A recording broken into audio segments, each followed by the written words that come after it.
Good morning, everybody. I know you weren't expecting to see my face. You are here because you want to see Marguerite Edwards, and she is here with me. I'm just doing a little introduction first. We are in gallery at the Montgomery Museum of Fine Arts, and we are in the, so happy to see people joining. Hey, everybody, how are y'all doing? Ooh, Marguerite, you're popular. People are excited.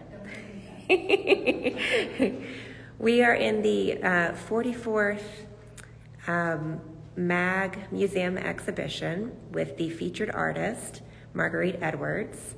And we're in her gallery space, which the title for that, let me see if I can get it in there right. There it is. Public Faces and Private Spaces, yes. And so this covers a little bit of all of her work in the sense of portraits, landscapes, and still life. But she'll tell you more about that. And I won't talk too much about her because the point is for her to talk about herself, to tell you. But I wanted to let you know who we have. Tara is here. Good morning, Tara. Thank you for saying hello. Hey, Sunny. Hey, Melissa. Happy to see so many people we know. I'm going to switch over to Marguerite now. And please do ask questions. She's excited to talk to y'all, but she welcomes questions, especially when she's talking about her art. So if you are curious about a piece while she's discussing it, please ask a question and I will share that question with her, okay? All right. Let's switch the camera. There we go. Okay. There she is. All right. Everybody. Well, I'll start by saying I'm known as a portrait painter and I love to paint faces. I also love to paint spaces. And I'm going to start with, I'm going to go to each wall. This is the portrait wall, and I'll say a couple of things later about a couple of the pieces.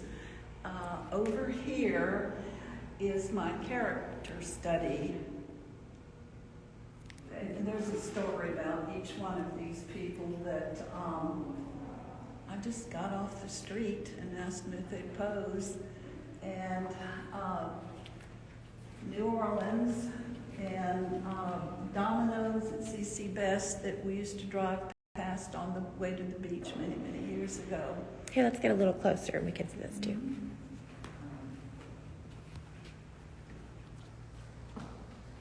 So that's Domino's down there. Mm-hmm. So after about probably 5 or 10 years of passing this store, I put my foot down and I said, we're gonna stop. And I'm gonna take a picture of these men playing dominoes, and it worked. You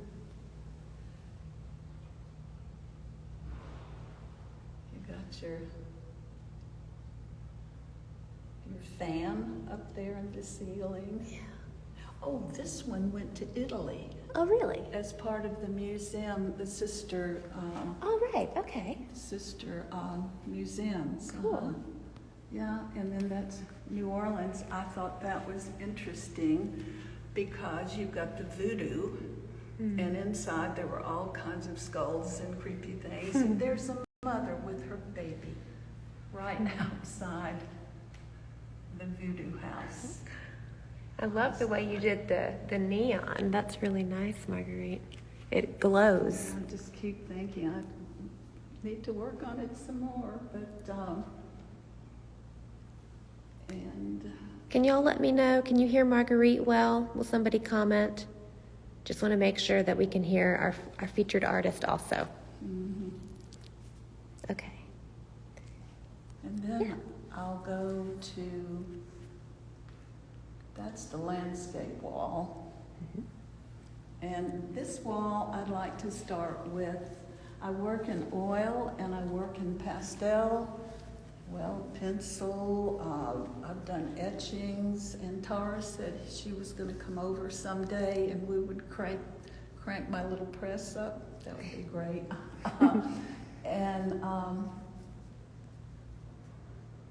The Jasmine Hill pieces fascinate me. Years ago, I went up there with a group to do sketches of the sculptures, and it's all about light and shadow in my work anyway, and a lot of artists. So I went back probably in late afternoon where the shadows were really deep and the highlights. So you've got that, it gives you a sense of three-dimensional. And so I did a series of these, and this is just a small sampling of them. And I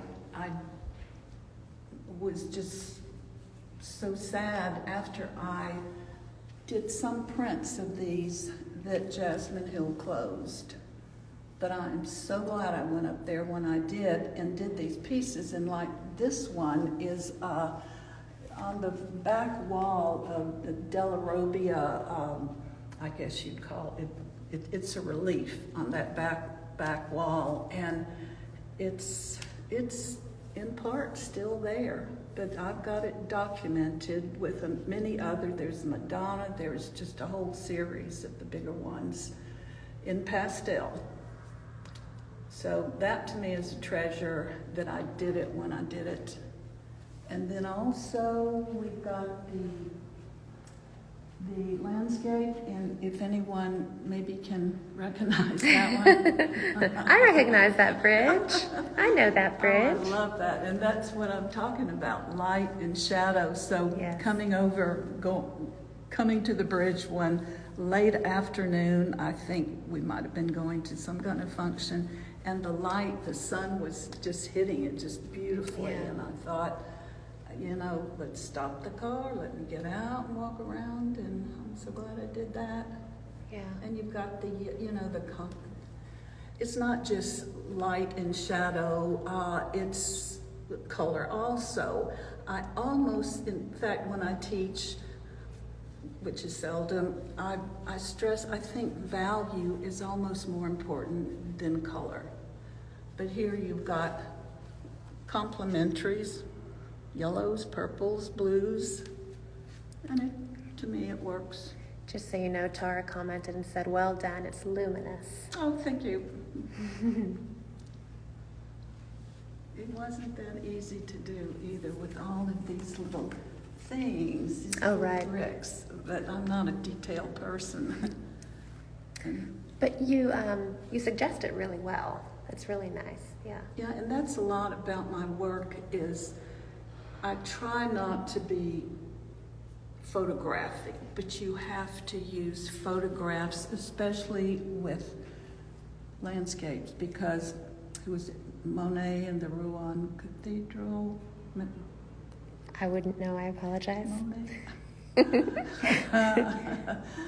Anyway, he had to work in 15-minute increments. Right. Because the sun just changes. You've got totally different pieces of art. And then this one is the Presbyterian church that blew away with that tornado a couple of years ago. I can't remember when. So I had painted this for one of my character studies. My cousin on the other wall, this is his church. Okay. So when it blew away, I had not finished the painting. So the church was little bitty, and I went back and made it bigger so you can see it. It's not in proportion at all, but it's there. They rebuilt it beautifully.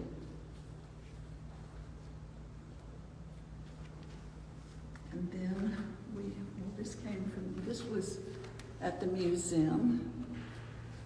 I can't exactly remember where I stood.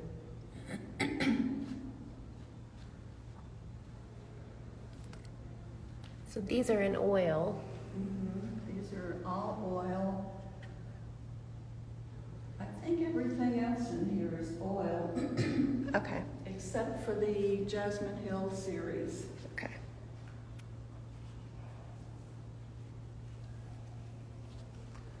This I called Whiteout. It's a scene in Switzerland. Wow. Where I was with my daughter and her family. And so in the With your landscapes, you're saying you notice the moment, you notice the light, and do you take a picture then, and then you work from the picture to create the painting? Okay. I mostly do that. I have stayed outside and done a lot of paintings, on location, but it's tough. You've Right. got to maybe have a couple of them going at the same time. Right. And I love the snow. There's something about snow that is a symphony. It's got so many colors. Snow isn't just white, it's blue, it's yellow, it's lavender, and it all depends on the atmosphere, what's going on at the time. That's beautiful. And Ruth has just commented and said that she loves the light. With me, it's patterns and light and dark, and throw some color in if you can. I know you want me to focus on the paintings, but I'm going to keep trying to get your face in there. Nice. This is an interesting story. We were in Telluride with our friends, the Crockers, and at their place, and I was across the street looking out a square window of a sort of a club, can't remember the name of it, and they were packing the car to go, and I did not have my camera with me. And they were in the car honking the horn. So I thought, I've missed this scene of all these layers. And so the next year they invited us back, and the first thing I did was run down to that club and try to find that same room with that window, and there it was. Wow. With all these layers looking out the window, and just the window itself. When I walked into the room, I thought it was a painting hanging on the wall, and I realized it's a window looking out at this scene. And I liked it so, I did one for them. I liked it so much, I did one for me. So, Good. The few times I've ever done two of the same subject. And this is my portrait wall, the Bishop of St. John's. And I have done some for the Ascension in Christ Church.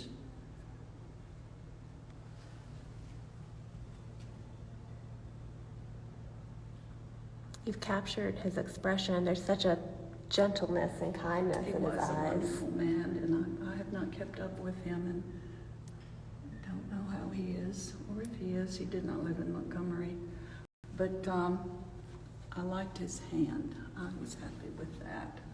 I'll So say. we won't focus on any more hands in this gallery.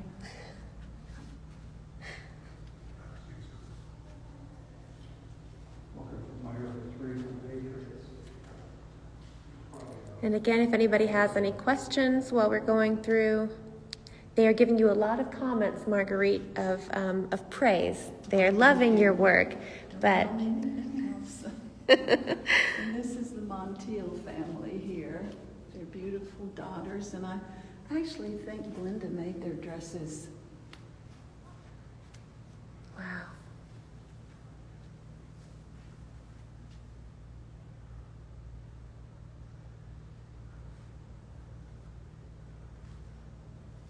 And all the lace. I think she wanted the statement of the Old South and the way the girls used to dress. See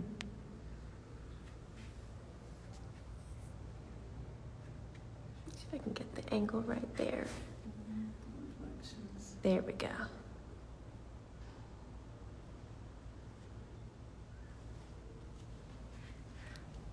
How long would you say this painting took, Marguerite? Oh gosh, it's some just click right away, and usually if they don't click, I just start over again. But I can't remember. I don't know. Some are faster than others. Sure. And this was an interesting story. I don't know where I got the idea, but I had a vision. I had a painting in my mind, which I usually can see it on the canvas before I paint something, in a general way. So Anne owned a dress shop, a boutique, And I knew her personally, so I asked her if she would pose for me, and did she have some sort of big gown in her dress shop. And she came over and posed, and also I think part of it was to enter in one of the Guild shows. This was a while back, and so she came, and the story about the dress is it wasn't this big, it was rather narrow. Oh. So the point about photography, when you have to use it, and I do like my subjects to pose in real life if they can, and she did, but a man, a woman, a child, once they get up or move, all the folds in the clothes are going to move. Mm-hmm. See, all the, Right. everything is different. So what I did was I took pictures and pieced it together and kind of made it up. But I just love this. This is just, it worked to me. It just worked.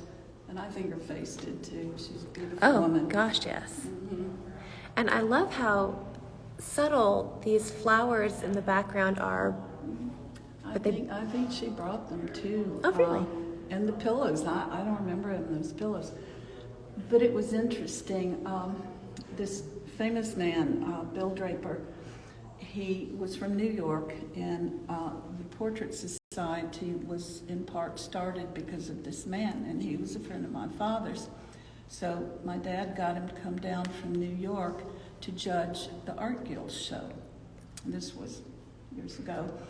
And so Bill Draper, who was the only living artist, the only artist who ever painted John Kennedy from life. He was a friend of his, and it's in the Smithsonian, I think. But anyway, so Bill Draper was staying with my dad, and I ended up getting second prize for this painting. And he said that I would have gotten first if he hadn't been staying with my dad, because that wouldn't have looked right. And it still didn't look right. It still didn't look right, me getting second prize, but I'm happy about that. That's a fun story. So, but that dress, I just had more fun doing that. Yeah, you get a lot of compliments. I can't remember what I saw or what gave me the idea of that leaning into the sofa. But that was fun. I'll say, Marguerite, you had a question of if you build your own larger canvases. I do. I ordered the canvas in big rolls, the linen, if I'm going to do a commission, and stretch my own canvases. Awesome. And then here's Judge Frank M. Johnson. I was so honored to be able to do him. And he came to the house several times and posed for that. Very quiet man, and turns out very famous. And I never talk to my subjects. I've done a lot of deans and judges, and I don't talk politics or business, and I'm sure they're very happy about that. I can't remember what we talked about, but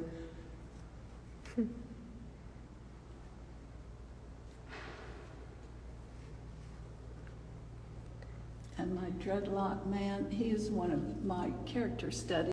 I asked him if he would pose for me. He was unloading something at I think it was the LaGrange Museum, and just the way the light hit his face and all those dreadlocks, I thought was fantastic. Mm-hmm. It was a few hours putting in on those dreadlocks, I think. Oh, I bet. It was to get them original. And I pulled her off the street. I was driving down the road, and I saw this woman up on a hill not far from where I live on Vaughan Road.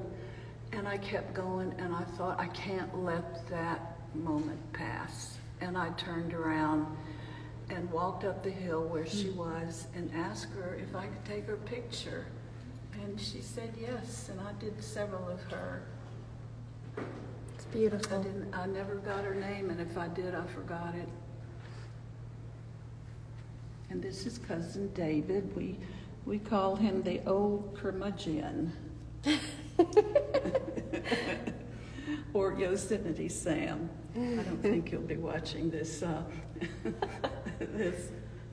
but he's a lot of fun. He really is.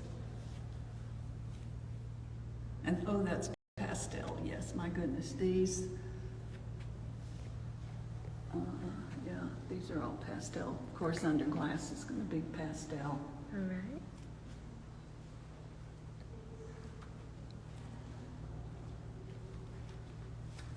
And this is Sabeth.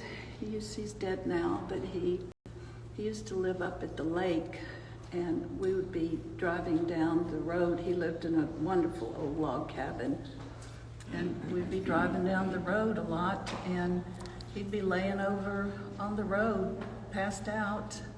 And one time, somebody in the car with us was sure he was dead, and she was a doctor, and she insisted on stopping, and she took his pulse, and he was still breathing, so. Luckily. But he was a character. We were crazy about Sabeth.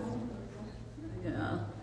So I asked him if I could take his picture one of those days when he was ambulatory. Nice. And Kirksey's grocery, which is not there anymore. A group of us were out there painting. This was, I think it was a class with Charles Movali, who died recently, but he was very well known from Massachusetts, and he would come down occasionally, and we all go outside. And then we've done the CC Bass and the We did. and the New Orleans. Mm-hmm. I wanted to say, Marguerite, that another local artist, Carol, just commented and said that your work is so beautiful, and she wants to know if you ever offer classes because she would love to learn from you. Oh, that is so wonderful to hear that. Yes, I do every now and then. In fact, I've had some classes here at the museum, and may do it again sometime, and may have some in my home. I've got a nice new studio I've built.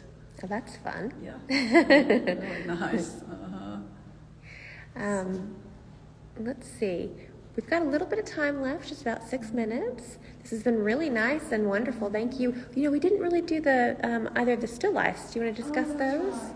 Yeah. Oh, every now and then, I think one of the questions was what inspires me. I can't remember, but I don't know.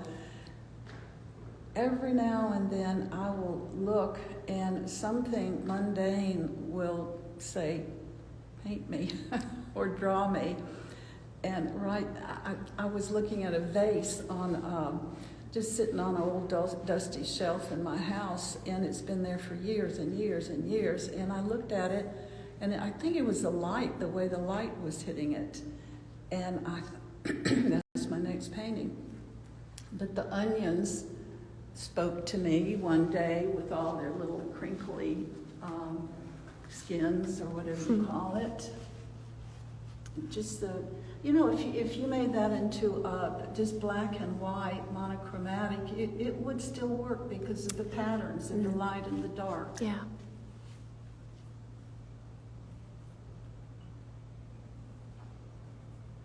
And of course on the tomatoes, now that's about color. And I had that platter, which is not all blue. I used my imagination on part of that. But just the tomatoes, they were so gorgeous. And I've done still lifes with vegetables before, and I'll come back, you know, in a couple of days, and they'll be rotten. I've tried to do some watermelons, and got distracted somehow. I don't know what happened, so I didn't go back in the studio for a few days, and it just, I think it had mold growing on it. It was just awful, awful. So I've got to, but you got to do it, start it right then and there, and maybe take pictures, because these tomatoes will ripen as the hours go on, and they will be a totally different color the next day. So I just like the complementary colors. And the accident of the dripping paint. Mm.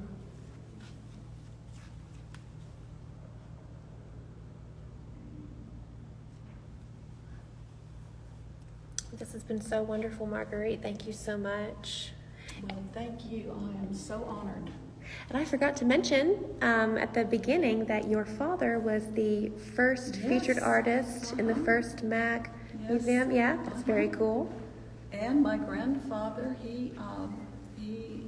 his political cartoons from the 40s are in the permanent collection here, and this museum has had 3 shows of his political cartoons, and I hope they'll have another one. One was hanging out there a month or 2 ago when I came in with a group. So I am just so honored to be a part of this in this museum. We are honored to be able to feature you, and to have you here live talking for Local Artists Live is also wonderful. We have such rich talent here locally, so it's wonderful to and to have this wonderful museum to showcase us. Thank you. Thank you. Well, I will let everybody watching know if you have any other questions. We're going to wrap it up, but if you want to ask anything else before we do, please do that now. Otherwise, thank you so much for tuning in. You've just gotten a lot of love, Marguerite. Lots of hearts and lots of compliments. Thank you. Thank you to everybody who's joined, and have a great weekend. Marguerite, you want to say any closing words? Thank you for participating. I appreciate that. Perfect. And if you got here a little late, this will be on our Instagram and on our museum website, and I believe also on our YouTube, so you can catch it later. So thank you very much. Thank you, Marguerite. We've loved having you.